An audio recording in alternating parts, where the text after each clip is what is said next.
Okay, this video begins a series of short lectures about catalysis. Oswald defined a catalyst as something that accelerates the reaction without being consumed. They are extremely important for our chemicals industry. 90% of all chemical processes involve catalysts, and 20% of the US GDP involves catalysts in manufacturing, fuels, fertilizers, chemicals, etc. Catalyst can be an acid, a base, a radical, an organometallic complex, an enzyme, a metal surface, and they typically work by one of two modes of action, or perhaps both at the same time. They can lower barriers and create stable intermediates along the pathway that for the uncatalyzed reaction, or they can open up entirely new reaction pathways with intermediates and low barriers, right? So this is the caricaturic catalytic reaction free energy profile. Here I'm showing the water-gas shift reaction. In the gas phase, this has very large uncatalyzed reaction barrier. And on an appropriate catalyst, this thing will proceed through surface intermediates that you can go from one to the other with rather low barriers. Okay, the first catalyst that we're going to talk about are acids and bases.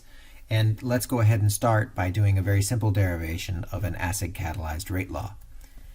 So if you start out with a substrate S, and that substrate is protonated to give you an SH+, I've written this backwards so that I can write the usual acid dissociation constant.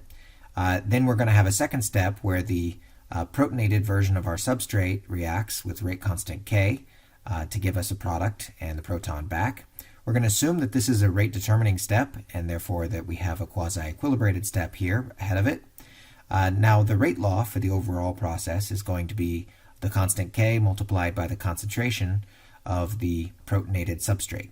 Instead of thinking about the specific concentrations of protonated and deprotonated forms, we can write that in terms of the total concentration of our substrate and the amount of H+ present in the system.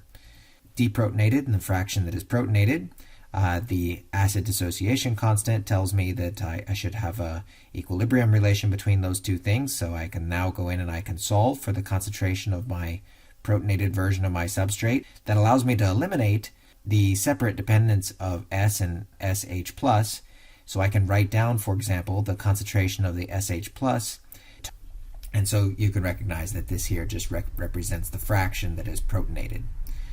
And then I take that expression for the protonated concentration of my substrate, and I just replace that in this rate law, and that's a rate law that now depends on pH, right? So if I want to Okay, so let's take a look now at the way that this looks on a plot when I plot the log of the effective rate constant versus the pH.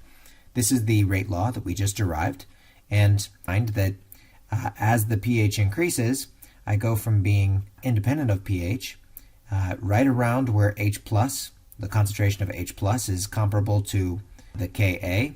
That rate law now turns down, and we see what appears to be an acid-catalyzed region. Now notice that this is happening at high pH, possibly under quite basic conditions, but this means that the more H+ you have in the solution, the faster the reaction is going to get.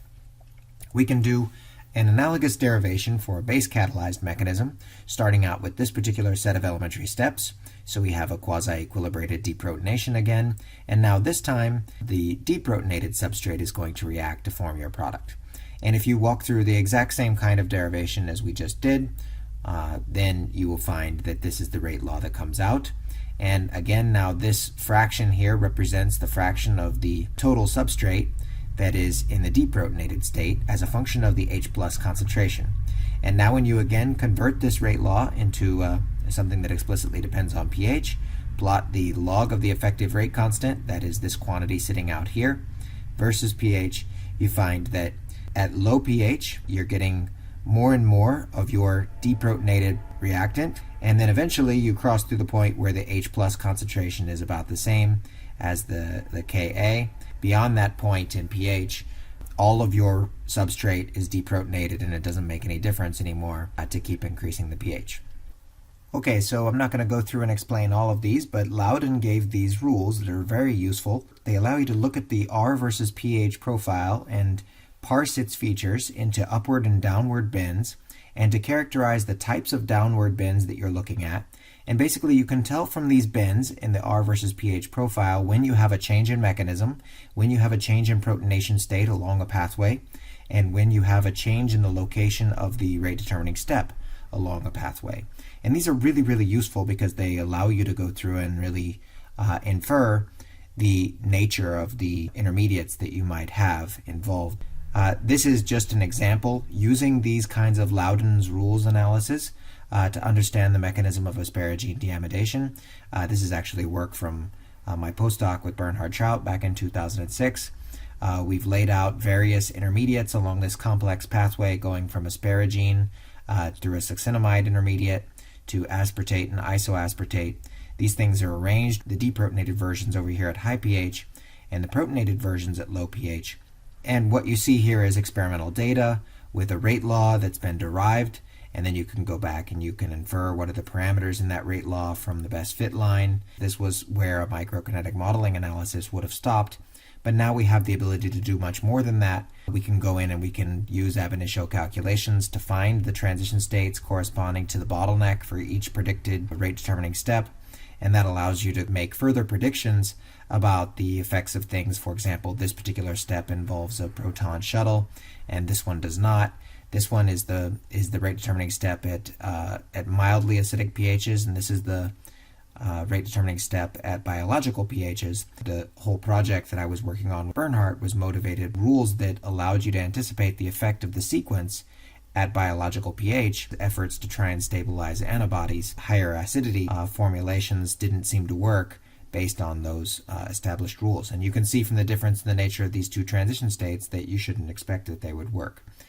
So this is the kind of thing that you can do, take advantage of the synergy between microkinetic modeling and ab initio calculations.